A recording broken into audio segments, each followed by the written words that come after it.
So today we have a bigger group here. I invited a lot of people. Just say welcome also to Lars-Erik Holter, that we're going to listen. You are tomorrow, right? Yes, tomorrow. Me, Erfridsson, back here. And Paul Castagno, and Mariken Halle, and Tommy Andersits, that you will hear on Sunday. So thank you for being here, joining me in the debate. So when talking about polyvocality, we thought that there is, of course, a way of analyzing the way people write or the way people act or direct, but I think there is a big aspect which I think is an aspect of polyvocality, is that we have been really sort of constantly rediscussing the roles and the way the creative roles around filmmaking and theater making, and the way we sort of collaborate and then create together. And I think this is also, per se a polyvocal process. It's trying to really find a way to include more artistic voices within the project. And it's very funny that you mentioned Cassavetes, because for me it was very clear that I've always thought about you as a sort of Scandinavian John Cassavetes, which is a very polyvocal in a way kind of artist. And so I would like to talk with a different of you about how, from your experience, because I know that Lars-Erik and also you, Tommy, I mean, you use a lot the creative aspect of the actor and their contributions when you work with them. So I would like to sort of investigate a bit this problem of what happens when we go outside the classical roles and structures of who is writing what, who is directing what, and what do we ask from actors. Can you say something about this, Mike? What do you think your actors bring and give to the projects? I think that when you say go outside, I felt I've never been inside. Yes. Because I think I have instinctively been a bit scared of having too many people around in certain parts of the process. Maybe because I started to create when I was a child with friends and siblings, and you felt very, very safe, and you performed for your parents and your uncles, and then to try to keep that safe, loving place has been a strategy, and to I get very scared if I have to lock parts of the process. For example, okay, you are going to make the music, and then we decide it, and then, but what if I will have a bad feeling of it? I think I'm really scared of conflicts also with people, so it's better to have it open than to lock it, and then I will say it's not good enough, and then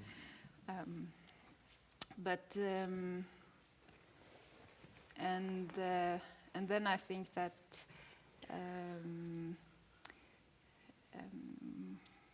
it's just a lot of fun, I think.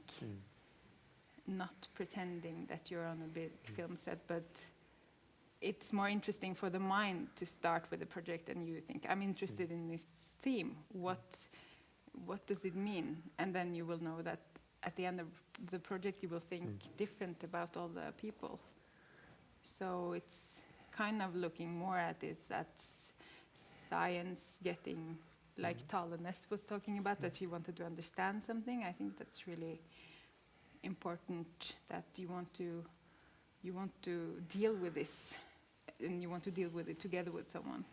Do you think that if you had gone to a school that was sort of more structuring their teaching around the classical understanding of the roles of filmmaking, that you probably could have not found the way you found? Or yeah, I think that some things of the elements that I'm interested in, like the acting, I think I would have made some films where the acting is really good if I went to Lillehammer also, but I think I would probably have spent more time maybe arguing with teachers, or maybe being scared of, okay, but if I have to write a script and I don't get feeling for it. And so I think I'm very, very grateful for that the teachers I've met, some of them were just like, come on, go on, make it longer, make it 7 hours, make it like you have a fear and then they just blow it away. And that's because this is I mean, this is a huge conflict. I mean, conflict. It's a huge theme. I would say also in this school, we made a master. We try to go outside of the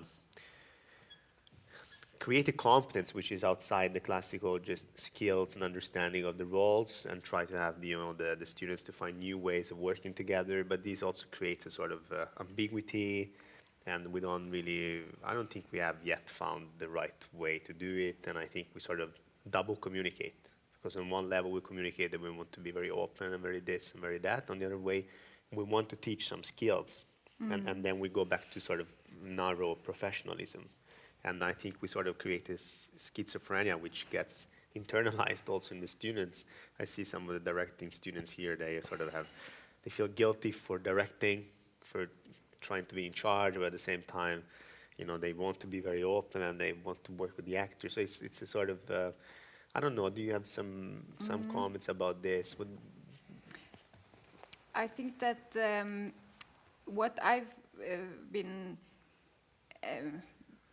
I think I've had some teachers that have had it in them that they think that it's a responsibility to change structures if you don't like them. And then the teaching is not how would you be accepted by the Norwegian Film Institute, it's teaching how was the Norwegian Film Institute created, what was the purpose of it when it was funded. We had teaching, teachers invited all the Swedish film industry and sat them in a big, big circle, and then everyone was going to discuss, like the boss of SF and the boss of SVT, and everyone was talking about what is the possibilities for the future, moving image in the future. And I sat there and I was in first grade and I was as much as allowed to talk and have ideas as the boss of SVT. And that is something that is very, I think they did it very smart. Yeah, and that you see, okay, but it's people, and some of them have good ideas, some I don't agree with at all. So then I shouldn't spend my time thinking about what do SVT like. I should just get my focus somewhere else. And so that I think is really important to teach systems and how things are constructed. So the students won't be so afraid of confronting if they don't like it. And another thing you said that about no, I don't know. You talked about something at the end with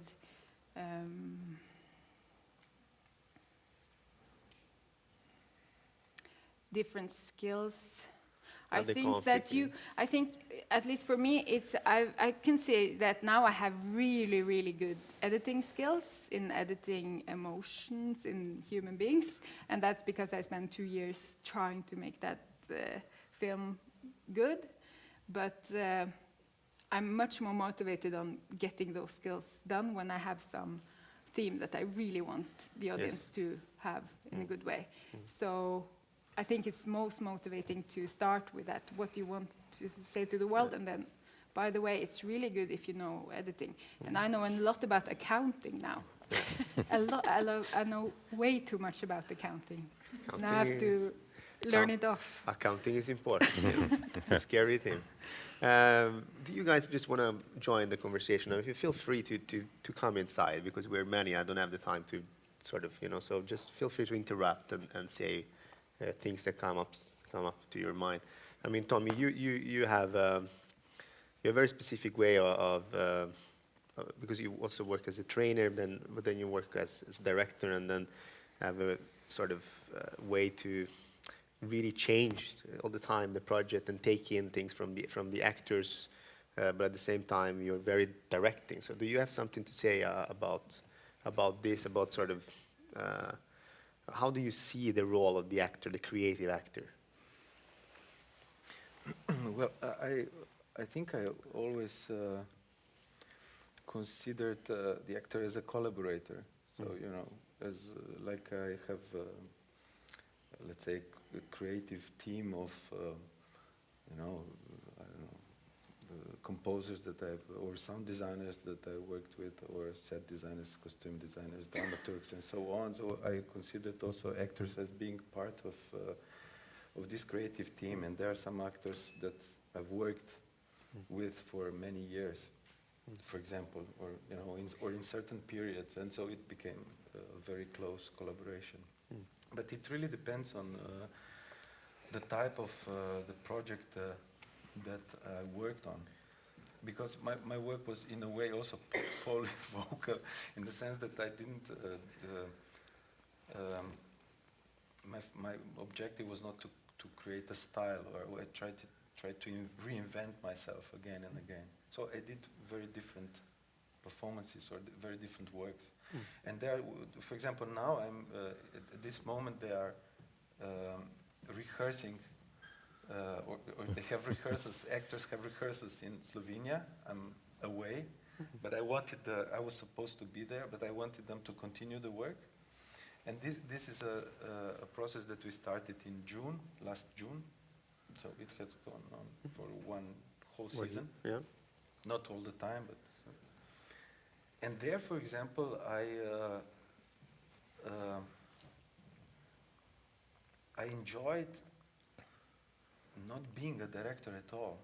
So it's a theater where I worked before. These are people who I worked with before, or at least most of them.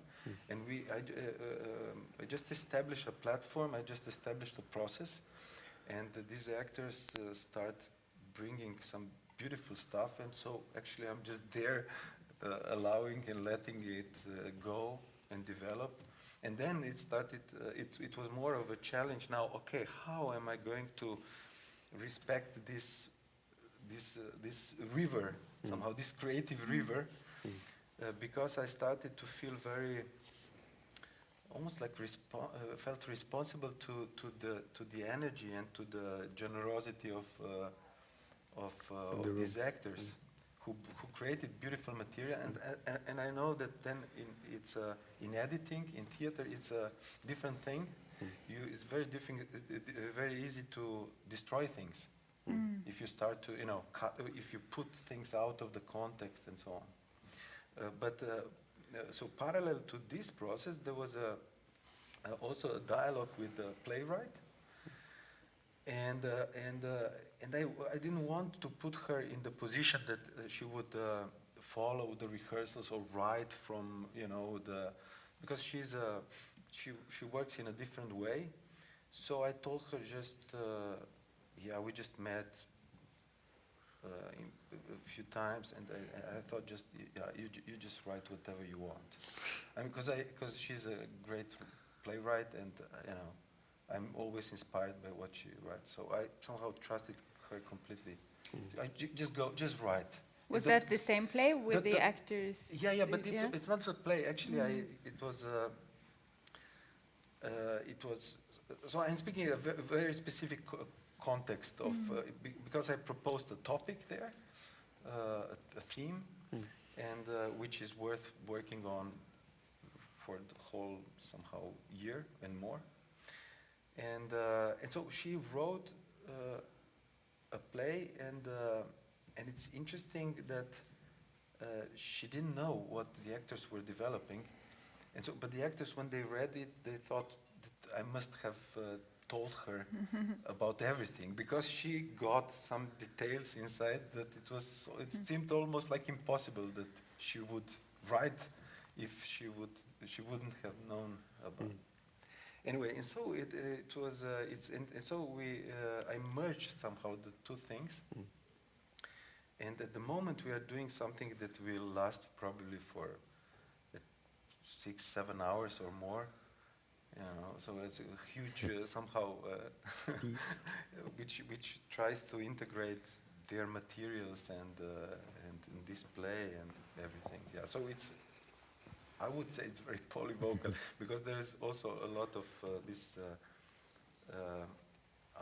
a reflection of our own role in the whole thing, and she writes in such a way that there's always this meta level. And or for example, during am I taking too much time? I will stop you soon. Don't worry. You just stop. Yes. So while writing this play, she started with a scene at the emergency room. How to say emergency room? Yeah. Emergency. And while writing this play, she ended up in the emergency. Okay. And so, and it was, and then when we met, I said, "Oh, Tommy, you know, I was at the emergency because this and this happened, and because she had a difficult period also, and she had some attacks of because she has the epilepsy, and she lives with this epilepsy, and she had also panic attacks, and so this crisis. And okay, so she's telling me how she ended up at this emergency with her friend. And when they came finally home, the friend was playing on the computer, and she started to read what she was writing. Said, and the friend told her, "Are you kidding? I mean, you are writing about the emergency here," and you end up. And this event ended up also in her play. The second event of her. So there is and so Meta Life level. and- yes. So all But this is merging all the time. And now I'm stopping you. Now, it seems that there is this balance between surprise and trust. If I can sort of, there is the need to not get in this position as a director to having to over-explain. So the need to have very creative people that understand somehow the work and also take responsibility for the trust. But at the same time, there is this need also to give the possibility to these surprises to happen. Am I say something that you can? You know, there's a concept called disponible or disponibilità, I think in French. The surrealist is like you're available to stuff that's happening. So it sounds like your process is very much open to that. So she sees something, sees the guy, the actor working with the younger, said, "Oh, this guy, yeah." But that's openness because she's not, already having everything all set. Wait, I've got to cast it such and such. And then as the text evolves, it seems like that's the way that process is working. So there's got to be this openness. And this is the same in making polyvocal scripts, I think, is that you have to be kind of open to what the text is saying or how you're interacting with the text. So it's kind of a dialogic thing where you keep your mind open and maybe this principle of availability, of not being uptight and like trying to over-control it allows the creativity to become more. But to say something, the problem of trust, because it's a very sort of it's a balance because it has to do with being confident about your own competence, but at the same time, as you say, being disponible, available, right? Yeah. And I see, to go back to education, I see that when you when you go very narrow in professionalism, this can kill this availability, and also because you become scared about everything that is around the skills. So how can we think a bit about how can we sort of create a pedagogical room where this trust is part of the skills that you train in actors? I think in a way it's not possible to train it because it is very vulnerable, and it's supposed to be very vulnerable all your life. So it's a big thing taking camera up and filming someone. And I think it's really important for me to remember that even how many films I made, it's a big thing every time.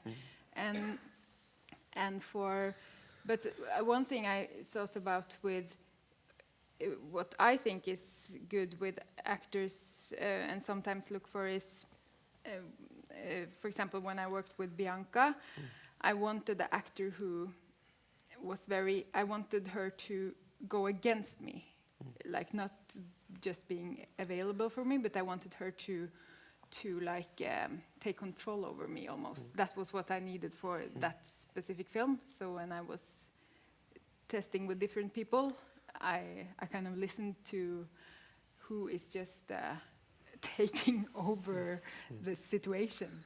And that, I think, when you talked about the playwright, it seems like you have, that you know that if she is free, something interesting will happen when she was right.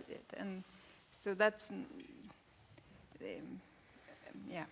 Yeah, for me it's somehow important that this is not the idea everything goes, or this is not the, there is also, there are several specific reasons why I propose such a creative process, because it leads to a dramaturgy, for example, that is original and unpredictable, and that I'm aware that I could have not invented it. And also I understand that no individual could have invented it, and this is something exciting. There's something exciting about the dramaturgy of it. When it started to appear now, when we are bringing these materials together, because there are so many strategies, and of course there is a challenge how to give space or give the right platform, or and also how to structure this without, how to letting it live together, you know, In a proper way. and creating a completely new and unpredictable meaning somehow. So this is something, and for me this also has to do with this this verticality and horizontality that was Mentioned. that was mentioned. Frederick spoke about it, and in terms of the school, for me. The verticality is as important as this horizontality. What I want to say is that if you make everything horizontal, there's this, it's a slippery terrain for this, that everything is allowed, we are accepting with, you know, everything. I'm very demanding actually as a professor, but in which terms? I'm very supportive. I'm extremely supportive in allowing in being there for the student to confront with the level of her work. Because this is what we usually try to avoid. It is the most difficult thing, especially in theater. We like to live in, you know, okay, don't tell me the truth, be nice to me, you know. Just everyone, just be nice to me, you know.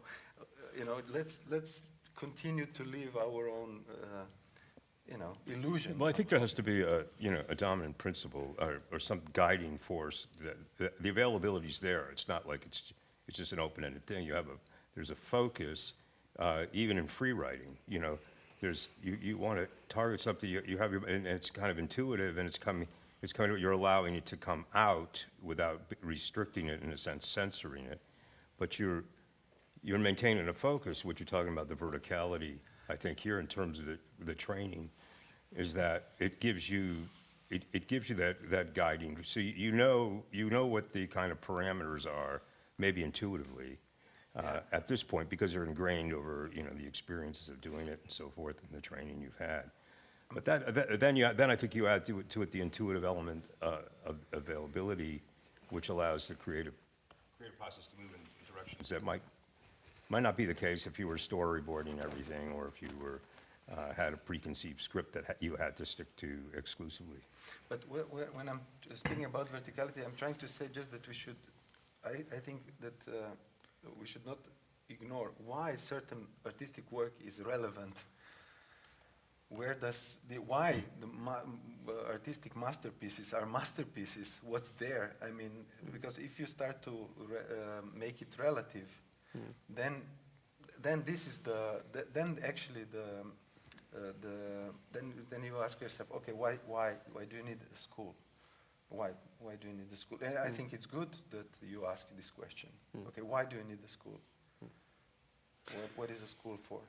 I would like to hear a bit from Lars-Erik, because he made also a project with Hedda Gabler, and I know he has a very sort of structural understanding of method, the way of working, but at the same time he tries to experiment, and you did it also with some opera work. And so can you say something about the way you try to let the actors participate and be creative, and to sort of break some of the expectations that can be created? Yes, um, I, uh, I always try to find to create a room that is safe and make the actors feel safe and free. But when you do that, you're also going to make them feel uncomfortable, and that's a good thing because being uncomfortable is part of being an actor. And when we did Hedda Gabler, um, I asked the actors before they were hired. I asked them, "Are you?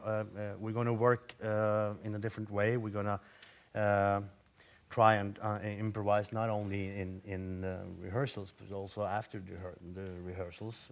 Without me, you're going to take control of the performance, and you're going to be." I didn't say they're going to be the directors, but they ultimately became directors of the show after I left.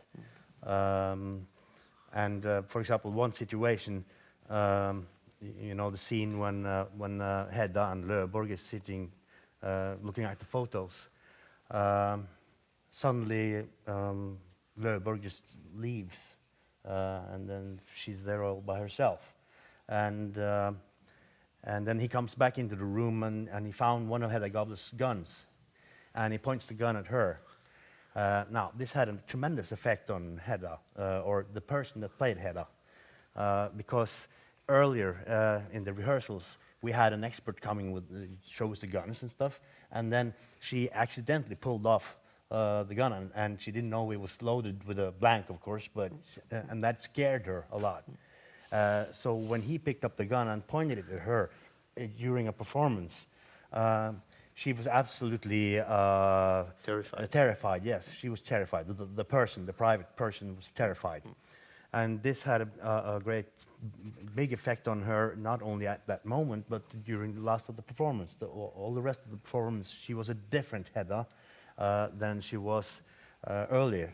And that meant that all the other actors also had to relate to that and change the way they behaved towards Hedda.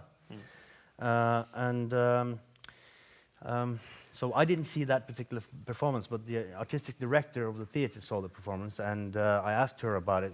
So what did you think about what happened? And she said that, well, on one side, this was actually one of the best theater experiences I've ever had. But on the other side, it wasn't Hedda Gabler. It wasn't what you had in mind. It wasn't the story that we were supposed to tell.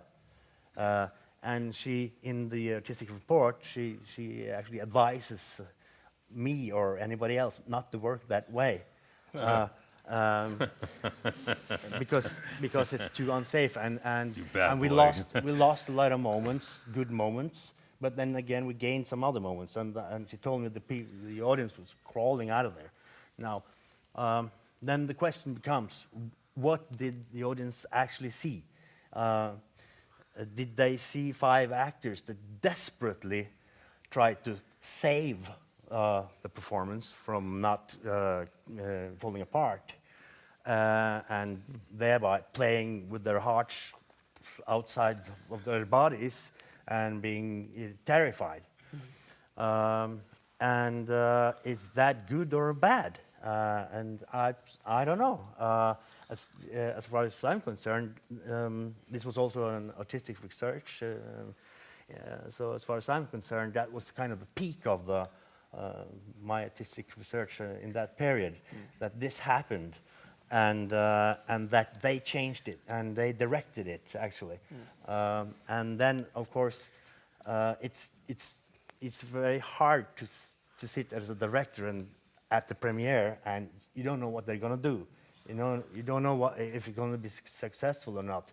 Very often you have some kind of clue. Yeah, we have a good performance. The odd thing about Hedda, of course, is that she fetishizes guns. So that, I mean, for her, the guns are, you know, really, really the thing. I mean, that's her attachment to her father and everything. So for the actor to have fear of the gun, you know, puts that character in a problematic place because ultimately that's an extension of her character. Yeah. Yeah. So there's a contradiction then you have to kind of work through, Yeah, absolutely. you know? And I interviewed all the actors after the work, and all of them suggested that this kind of work, you need the director to be on every performance, so that you can find some language and to talk about what happened. And but I'm not sure, because that's what I wanted. I wanted. But do you think- because Hedda she creates some situations and then she loses control, and I wanted the whole project to be influenced by not having control. Okay, I have a question for you, Lars-Erik. These actors you used, they were all trained here, right? No, not all of them. Not all of them. One of them was not trained here. Okay, but most of them, they were trained here. Do Yeah. you think if they were trained here or under different circumstances, then maybe they would have not said, they would have not demand the director to be present in such a premise? I don't know. Yeah, I don't know. Actually, the actor who was not trained here was the one who created the most baluba, just, Was that Love, is that your Lovebird character? yeah, that's the board character, Yeah. and it's in the character too. No, yeah. So he created a lot of tension in that room every night because the others never knew what he was going to do. I'm not saying that this is right and this is wrong. I'm just saying that it's an interesting way of working because the actors become even more present. Because let's say that they would do the same thing as they did the night before. But that's also a problem because your co-actors don't know that. So you still have to be on your toes. So This is an example, this is a theme that goes on in theater since, you know, the very beginning. And it has to do with how the theater relates or plays with the actuality. And you know, you have many examples in early plays. I don't know, in Shakespeare plays also, where you see that there was awareness of some playfulness with the actual. So I usually give this example of in the King Lear, and when the Cordelia dies, Lear says also, "Oh, my poor fool died," or something like that. You know, dead. So fool dead, and it was because the same actor who played fool played also Cordelia, and so there is this playing with the thing that okay, Cordelia is dead, but also this guy played also the fool. So I'm actually commenting also this. So this has been in theater part always. Or you have these examples of the Greek actor playing Electra, who brought the urn of the dead son to experience truthful emotions on stage. So it's also so the playing with the real, playing with what is here, integrating in some playful way what the actuality, like in your case, I love the thing, and I understood it immediately. Like this leaning to read the lines. The Paul Newman syndrome. The Paul Newman syndrome. You know, Paul Yeah, Newman was always walking like this because he had lines all over. Yeah, but the interesting thing is that I ask myself whether I need justification, because I understood immediately. Of course, this guy is reading the lines. I don't need, I don't need the justification to accepting it. And what I loved in Cassavetes' work was exactly this. You have an improvisation, and you see that the actors are, at certain point, they are freaking out or they are laughing. You know, there is merging Of layers. Very different layers are in It's there. interesting you bring those up because Pacino did a show on Broadway a couple of years ago where they had put computer screens all over the stage because he didn't know any of his lines. And so he'd be going from screen to screen. Everybody knew he didn't know his lines, you know. But part of it was coming to see Pacino. You know, people wanted to see the phenomenon of him acting, even though it was a disaster, you know. Yeah. in terms- I played, you Yeah, know, but the prompter is very.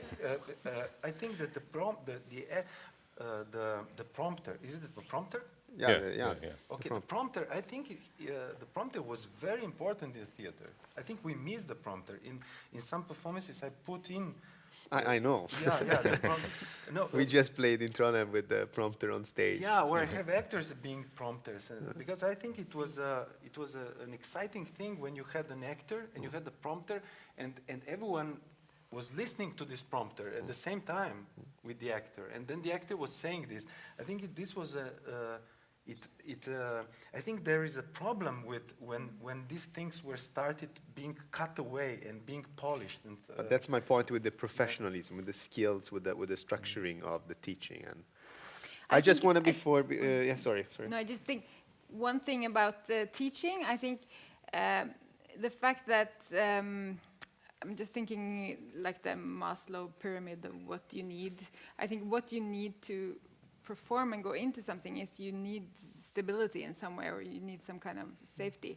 And the work market for actors, must be horrifying to go out and like prepare yourself for a lifelong no security in your, and I think that is something you should spend time on doing at school. Like, this is actually how the world is now, and maybe I had one who taught me, a woman who's 60. She said, and she'd made the independent films her whole life, extremely good films, and she said you have to be able to lower and your expenses, like. In some periods, you might not have any money, and then sometimes you will, but to be able to adjust that can give you some security, and that economy is a big thing, I think. You know what happened in America, like during in the 70s, with these groups like the TPG and Open Theater and everything, as the actors got older and older, and when they were all living together and hanging out and everything, and then it started to break up because people wanted to have, you know, they were seeing all their contemporaries having comforts and, you know, having cars or whatever it is, just the things of life that they couldn't have, and those groups started to splinter up. It's interesting to get these biographies, or people would go into film, you know, Spalding Gray would go, William Dafoe, who was with the group, ended up so becoming stars and so forth. I think it's going to be more and more important to train the actors to love being uncomfortable. Like in real life. Be uncomfortable in real life. yeah, in real life too. I mean, if I hitchhiked once, and I was going to France, but I ended up in Greece, and the feeling of telling the driver, and the driver asks, "Where are you going?" I don't know. Why don't you just drive and we'll see what happens? And that is something exciting that can happen to you. Anyway, we spoke during these days. I love about the concept. I love the concept of this festival, because it goes beyond these acting techniques, which were maybe part of the 20th century, you know, paradigm, or you know. Yes. So because the actor, it's maybe much more useful to meet artists, different fields, and ask herself or himself, so what I'm using the stage for.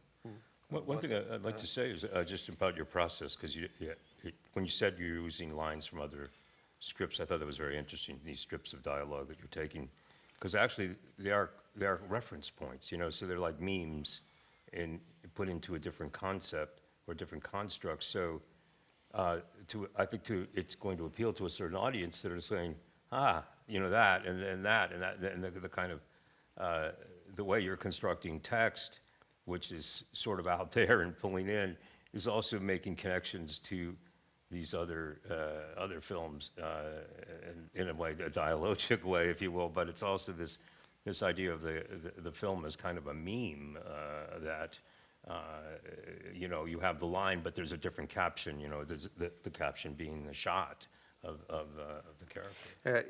Now, because we're running out of time, I just wanted to listen a bit something about me, because I mean you work with vlogging, but you come from classical also training and film, and you're giving some tools to the actors to be free to sort of use the new media. And how do you envision this new technology and the changes that are happening in communication, how they can really affect the understanding of being an actor in the future? Do you have some Well, thoughts I about think, first of all, I just want to say how inspiring it is to listen to this, because I come both from schools where text was king, you follow the text.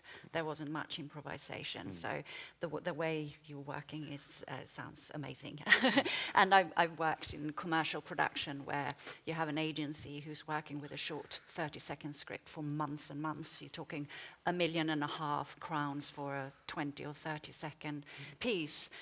So every word matters. You can't have an actor who comes in and starts improvising. You can't have a team who starts, you know, saying, let's see where this goes. It's just impossible because it's so regimented. So the freedom there for an actor is obviously very limited.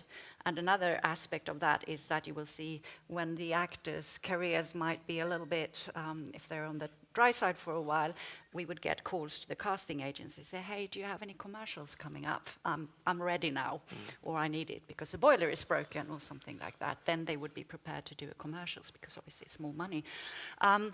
But how the new technology affects, I mean, it is so much freedom within the way we can work now, and also not working on film, on 35mm film, where you had to be very careful with how much you shot. So again, I think it's just an amazing opportunity to be explored. And then it depends on what, where, who, why, really. Yes. We are really over time, so thank you so much for today. Thank you.